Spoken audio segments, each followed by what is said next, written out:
Today is Wednesday, January 12th, and welcome to Slow Home Studio. My name is Matthew North. And I'm John Brown, and today we're going to be answering a follow-up question to yesterday's segment about fireplaces that Doris sent us from Pensacola. I'm not sure why you'd have a fireplace in Pensacola, Florida, but I guess it gets...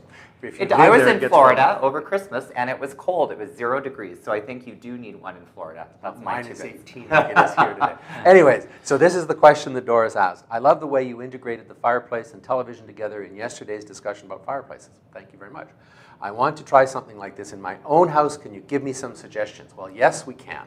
And this is one of the images, if you didn't watch yesterday, this is one of the images that we were showing. It's a project that we completed a little while ago, and it shows how you can take a fireplace insert there and integrate it compositionally into something that also incorporates a flat screen TV as well as a cabinet for all of the components. And Matthew's going to show us how that looks in plan. Yeah, I mean, it's interesting because we talked about this yesterday. Fireplace units have become more or less like appliances, right? And so I think that's one of the big downfalls with design now is they're just kind of plunked on the wall. There's another technical slow home word, plunked, right?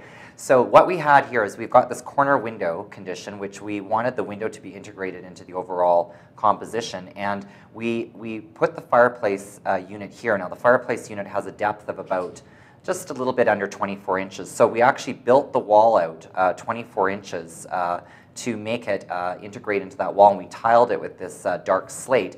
And then that allowed us to create another box. Now we didn't need 24 inches for the TV because it's shallower, but we do need that depth for the components. So we were able to get the components into this piece here, and we put those into a thin wood box, which is matched the color of the floor. So we've got a shallow depth box for the TV, and then we have the deeper box for the components here. And then the fireplace, we sat that into the black slate tile because, of course, the fireplace surround had a black finish on it, and we wanted it to more or less disappear into the block. And we finished the composition by actually adding this plane of drywall, which we painted in a darker color. And if we had the picture continue, it actually continues to the outer wall, and there's a little place here for a piece of sculpture or a plant or something underneath that, and we had a little downlight on that.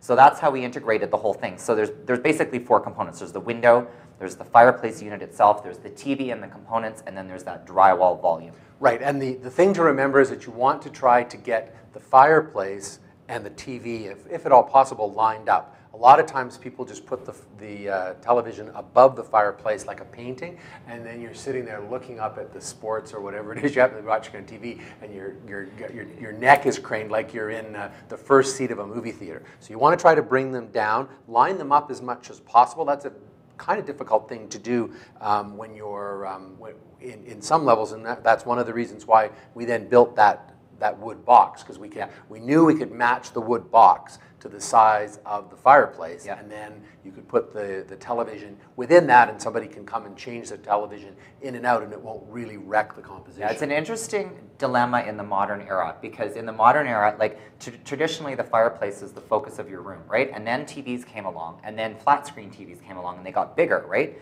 And so there was always this battle between the fireplace and the television. And the trick is, what we've found is you really need to design it so that you're able to have sort of 2 focuses simultaneously.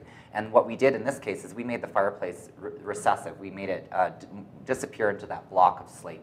And just one last point, above all, whether it's the fireplace and a television, just a fireplace, whatever combination, you want to organize this primarily so that it fits the furniture. What you're creating is a focal point for the room, and you need to be able to situate that in a way that takes account of either the furniture that you've got or the furniture that you're going to go and buy. Because no matter how beautiful a fireplace and television combination is, it's in the wrong place in the room.